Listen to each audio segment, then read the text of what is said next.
Legacy Precious Metals is the company that I trust to give you good and patient counsel for investing in your retirement. The Biden administration has caused a financial crisis, and they have no clue how to fix it. Oil prices have skyrocketed, and when oil prices go up, not only do your expenses go up, but the cost of transportation and shipping spikes, leading the prices of goods to rise. And we are already seeing record inflation. That's the last thing that we need.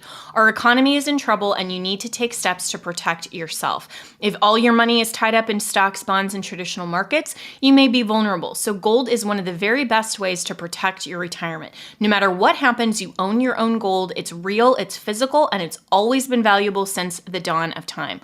Call Legacy Precious Metals today at 866-528-1903 or visit them online at legacypminvestments.com. That's legacypminvestments.com, where you can download the free investor's guide. You can also go to my Facebook page, Jenna Ellis. I am a public figure on Facebook, and I just posted yesterday a really great interview with the president of Legacy Precious Metals, who is discussing why you need to start your retirement account even if you're in your 20s or 30s. There is always a great time to protect your retirement and invest, just like you want to protect your health over the long term.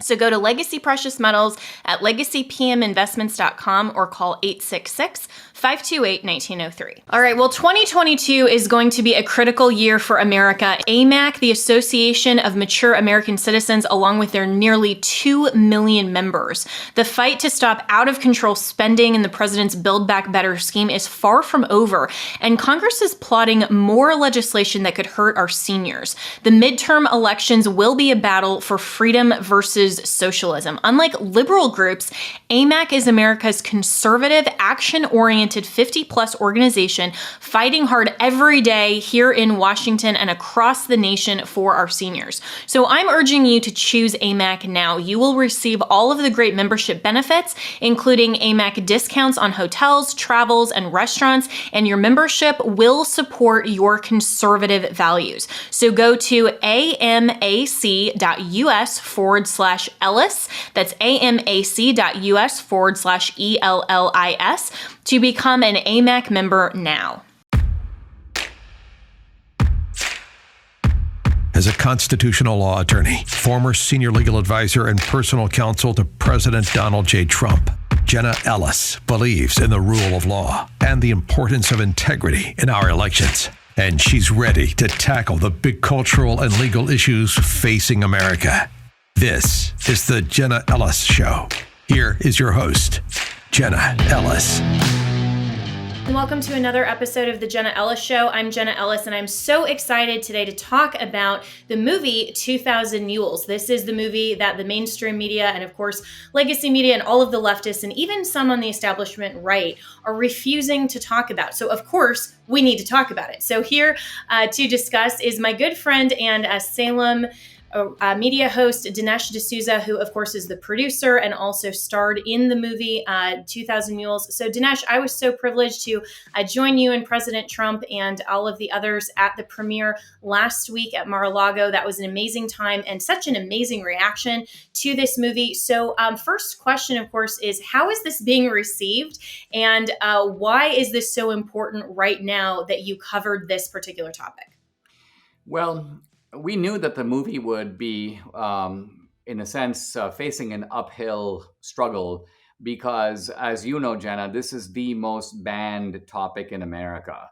On digital platforms, they ban other topics. They ban abortion, they ban the trans issue, they ban COVID, but no topic is more aggressively banned than election fraud. And of course, it's all based on the idea that there wasn't any, and that there's no proof of any, and this was the most secure election in history. All kind of dogmatic claims that should be open to intelligent scrutiny, but evidently aren't. So, Yeah. Yeah, and So I was we've I was had going to say, I to. mean, it's so interesting when the left has this claim that this was the most secure election in history, but they don't actually ever offer any proof or evidence to back up that claim. They just expect all of us to believe that. And when we even question the outcome or the integrity of the 2020 election, then that is somehow tantamount to criminal activity. I mean, they're trying to disbar all of the attorneys, myself included, that were part of the advocacy for President Trump and even just questioning the election. So why is this movie now so important? Well, I think the real power of the film is that it exposes election fraud in a visible way, in a documentable way. It shows that the fraud must have been coordinated. There's no way that the fraud we're showing could have been somehow spontaneous. So it's not a little fraud here, a little fraud there. It's coordinated fraud.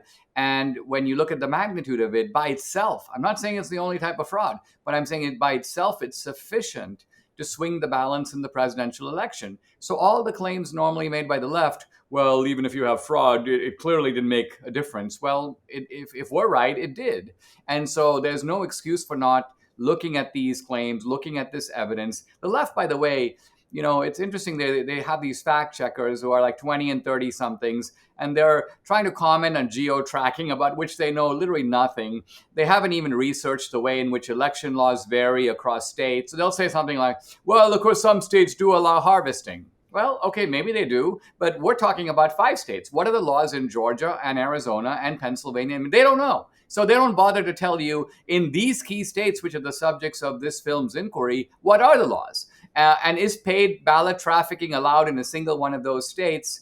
I'm not spoiling the suspense by answering no. So the caliber, the intellectual caliber of these fact checks at AP, PolitiFact, very, very low. Yeah, and there is a marked difference between ballot harvesting and ballot trafficking. And that was a point that you made very clearly in this film. So, talk a little bit about that and why this is such a big difference, because the left continues to say, well, ballot harvesting is legal. But as you just mentioned, paid ballot trafficking is not. Yeah, so the most liberal ballot vote harvesting law is in California. You can give your ballot to kind of anyone, and they can, I can go to my neighbor and say, here's my ballot, you drop it off. No problem, that's legal. But again, I can't go to my neighbor, even in California, and say, here's my ballot, I'll give you $100 if you drop it off. Or I'll pay you $10 to drop the moment money enters into the picture, you corrupt the process. You introduce issues of bribery. Is the voter being compensated for casting a vote?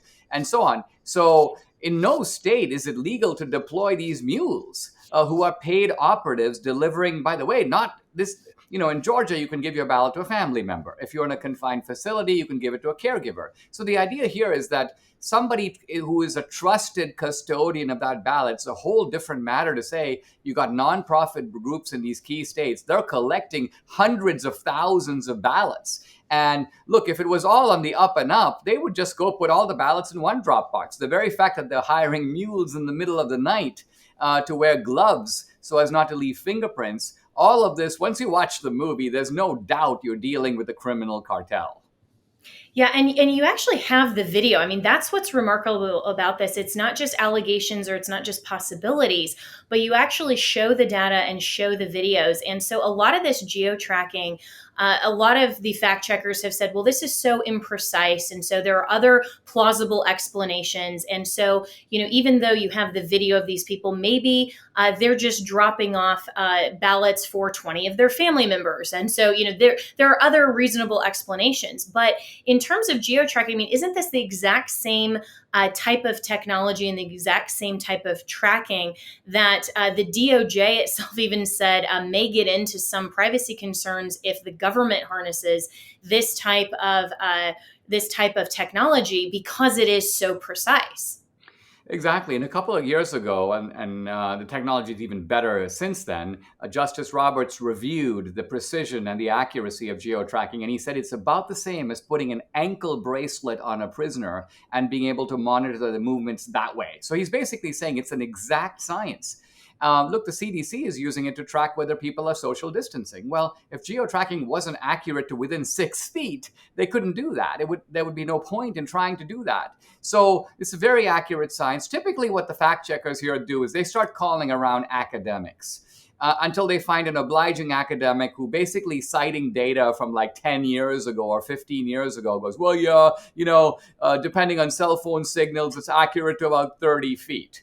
That's old information. By the way, GPS, 15 or 20 years ago wasn't all that accurate either. It's gotten just a lot better. And that's why your directions when you're driving a car today are much better than they were a decade or two decades ago.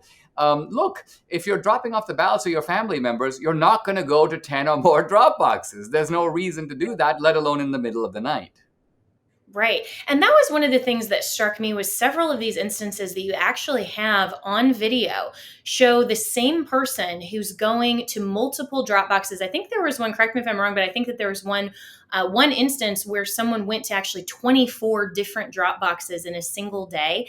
What is the alternate explanation or even the possibility that someone with this precise enough of technology would go within the vicinity of 24 different Dropbox locations in a single day, much less in the middle of the night? I mean, that should be conclusive proof that something nefarious or at least something suspect is going on that everyone who cares about free and fair elections should want to know the answer to.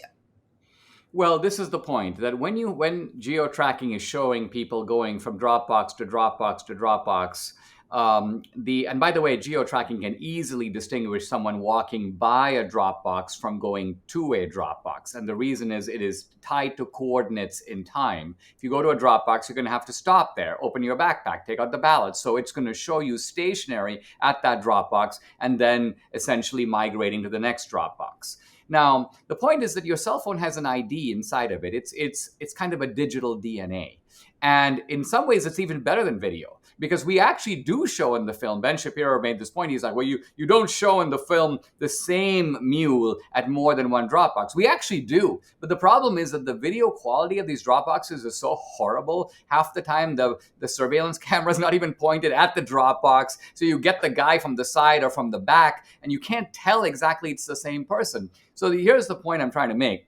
The geo-tracking settles the issue because it's kind of like saying, you got a serial killer, he went to 5 different houses and he left his DNA in all of them. But only one of the houses had a video camera, so you can actually see him in the house. And then here comes Ben Shapiro. Well, I don't have video of him in all the other houses. Well, true. But to be honest, the fact that he left his DNA in those places is even more dispositive. It's even stronger evidence than if you had video. And quite frankly, if the other places didn't have video, that's why he doesn't show up in the video, because there wasn't any video at that Dropbox. If the states had followed the rules and installed video at all the Dropboxes, you'd be seeing the same mule going from Dropbox to Dropbox, and he would be there in every single video.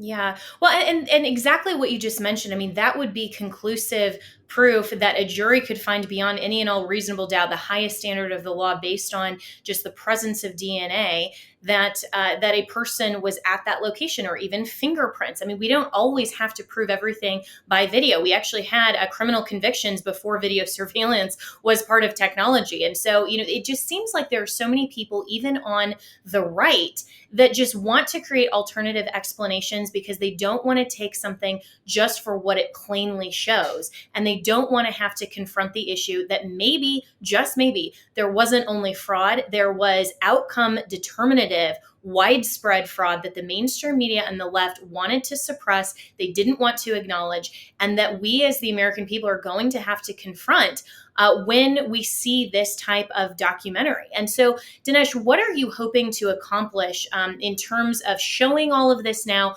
So everyone that I've talked to who's seen it is very upset because they're looking at the proof for themselves. What do you want to come of this and actually happen now based on showing just this one type of fraud? Because as you mentioned, there were other things that happened in the administration of the election that also are problematic. This is just one type of problematic instance. Yeah, so coming back to this issue of like, we're not sure if you stopped 10 feet away from the Dropbox. All of this can be easily settled. All you have to do is go question the mules. True the Vote has the cell phone IDs of all of them. They don't have their names, but law enforcement can easily obtain their names. All you do is you get a warrant based on probable cause. You then go to the cell phone provider and unmask these individuals. You go talk to them. Who paid you? Who put you up to this? Is it a fact? We have identified your cell phone on this location. Now, the guy could say, I gave my cell phone to my wife and she was at that location. Fair enough. But the point is, who can be against investigating this to be able to, because there are many other tools to pin down, including the guy fessing up and going, hey, listen, they paid me some money. I wasn't the guy who came up with this idea. So the very idea that you've got people on our own side who are like, I don't, nothing to see here, folk, is very, very creepy and suspicious, because after all, we're the ones being hurt by the fraud. And so you'd think you'd want to cross every T and dot every I to figure out. And even if the documentary itself, I mean, I don't have law enforcement powers. I can't raid the offices of these nonprofits.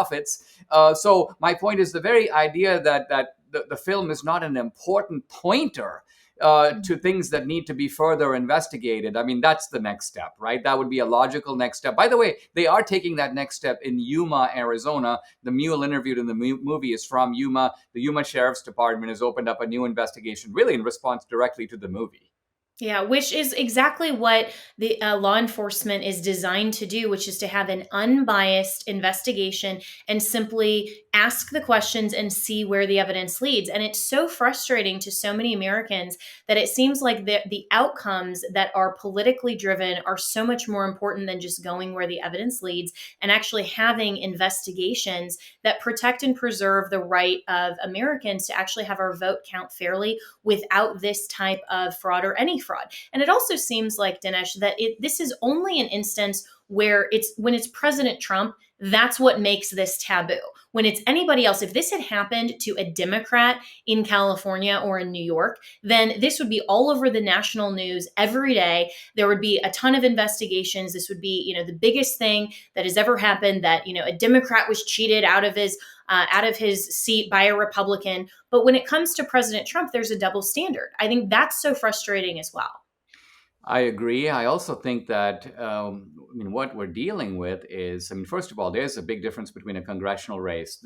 By the way, a congressional race was overturned a couple of years ago, 4 years ago now, 2018, in North Carolina, based upon exactly the same type of paid ballot trafficking that we're talking about in the movie. So the whole idea that it's a done deal, you can't overturn an election. A congressional election was, in fact, overturned, now not by a court, by an elections board, but nevertheless based on the same criteria.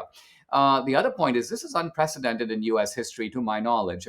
You can go back to 1960. Maybe there was some fraud in Cook County, Illinois, that put Kennedy over Nixon in an extremely close race. But coordinated fraud in all the key swing states, I've never even heard of that. Certainly not in modern American history.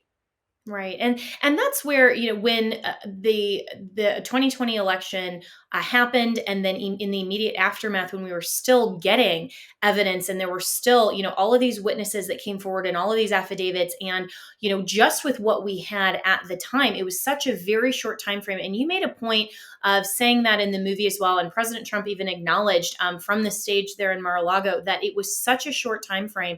But this type of investigation typically takes a lot of time and years, but the truth is coming out. The truth isn't going to be suppressed. And yet there are still people, like you tweeted, I believe it was yesterday, that Tucker Carlson, in interviewing Catherine Engelbrecht from True the Vote, didn't allow her to actually speak about the movie on his show.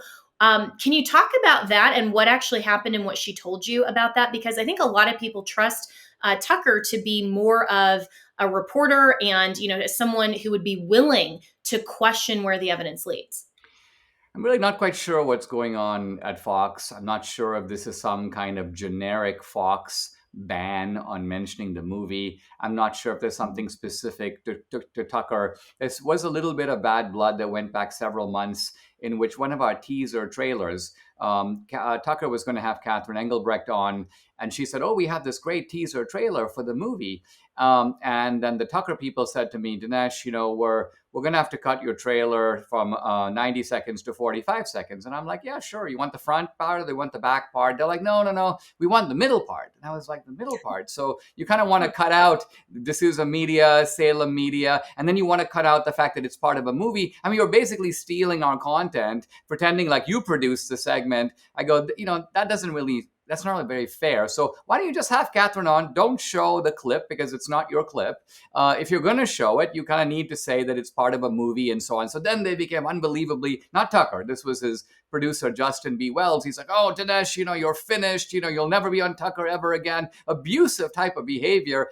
And the problem is when you have a network and it's the only place to go, I think it encourages this kind of arrogance. And where people basically feel like they can brutalize you because ultimately you're going to shut up and take it because otherwise you're going to be banned on Fox News. And so I decided, I'm not going to say anything about it. But then when recently Catherine Engelbrecht went back on Tucker and they specifically told her, don't say a word about the movie, I thought, well, this is a little too much. The movie is now out. People are talking about it. And think of how weird that Tucker segment was. They're discussing the content of the movie under explicit directives not to mention the movie. Very creepy. Yeah, it would seem like the whole point of the interview is to say, so then go watch the movie for yourself and then make an informed decision. And people go on, Fox and other networks all the time, and they come on my show, they come on your show to promote their content, whether it's other networks, it's their books, it's their movies. I mean, that's not an odd sort of request. That's not at all an odd sort of thing. But, but this type of thing is pretty typical for a lot of networks, unfortunately, who think that they do have kind of a corner on the market, and you're going to be so intimidated that you may not get invited back that you'll just roll with the punches. But I think that's why a lot of Americans and informed conservatives are choosing non-traditional platforms like Salem Media, like your podcast, Dinesh, and they want to go and subscribe to your locals page and your Rumble channel and all of these things to get content that isn't being covered on the mainstream media, because they're starting to see that suppressing content and also choosing for them what's newsworthy is not actually what they know is newsworthy. And that's a really big deal. And I think with the alternative platforms and the rise of the podcast world with online streaming and so many different platforms, and even Elon Musk wanting to make changes at Twitter so that people can amplify things. And listen, maybe not all of it you believe, and there may be some quote unquote misinformation, but who actually gets to determine that? The listener. The listener gets to choose for themselves what they want to view and what they want to think about different content. And that's why your movie is so important, because for people who have been told since November 3rd of 2020, there was no fraud. Well, we know that's not true. That's never true in any election. But then there's no widespread fraud. Then there's no outcome determinative fraud. Well, now they can actually go and see for themselves and make an informed decision. And then actually, as Americans, we need to determine what to do about this. So where can people find this movie for themselves? Also listen to your content. And thank you so much for actually having the courage to stand up and cover this sort of thing, because you're right. This is such a taboo topic, and people who have come after me, they've come after Rudy Giuliani, they've come after President Trump for so long, because we're still willing to talk about election integrity. You are putting yourself right in the midst of the fire. And that takes a lot of courage, and it takes a lot of guts and boldness. So thank you for never, ever backing down from the truth. Jenna, thank you. That means a lot. Look, we've made the movie a big success without any help from Fox News, without them mentioning the movie. That tells you something right there. I had to develop a kind of whole new business plan for this movie because I didn't want to put it on Amazon Prime or Apple iTunes, places where all my earlier movies can be found. I didn't want to put it anywhere where anyone could take it down. So it's up on the salemnow.com. It's obviously available through 2000mules.locals.com. We've had a kind of innovative theatrical strategy. We might go back into the theater because a lot of theaters are like, oh my gosh, you did amazing. We want it in our theater. So we're actually considering a sort of second round of theatrical. But what this proves is that you can release creative content today on places like Rumble. The guys at Rumble told me, Dinesh, you're sort of rewriting the rules of the internet a little bit, because before this movie, filmmakers would not have thought I can put a film on Rumble. I can I can charge $10. I get to keep $9. You don't have 7 middlemen who take all the money. So basically, I can't monetize my content. We're making it so that the creator and the consumer are put in the driver's seat. Yeah, and that's exactly what the creative technology is all about, and making sure that we can continue to get content out there that people want to consume without these middlemen and without this type of censorship, even if it's everybody talks about, okay, First Amendment, it's not necessarily government, it's these private platforms, but having alternatives like Rumble, like On Locals, are really good for people who are content creators that are going against the prevailing narrative. So I really wish you the best of success. I really enjoyed the movie, and I would encourage everyone, if you haven't seen it, don't listen to the fact checkers, don't listen to the naysayers, don't listen to what's trending on Twitter. Go and watch it for yourself and decide for yourself what you think after reviewing the evidence for yourself. That's exactly what juries do every day in a courtroom. They look at all of the evidence and then they make a determination for themselves. You need to put yourself in the jury box and you need to make a determination for yourself what you think about the outcome of the 2020 election, and especially in light of this new documentary. So Dinesh, thank you so much. Everyone needs to also follow you. Go to 2000mules.com, and really appreciate you so much. Thank you for your time here. Thank you, Jenna.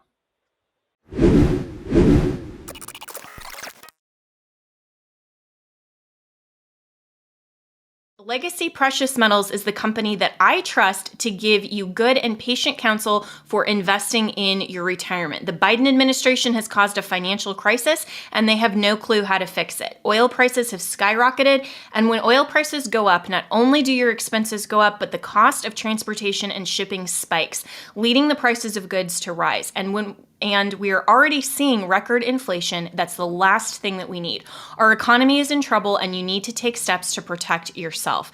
If all your money is tied up in stocks, bonds, and traditional markets, you may be vulnerable. So gold is one of the very best ways to protect your retirement. No matter what happens, you own your own gold. It's real, it's physical, and it's always been valuable since the dawn of time.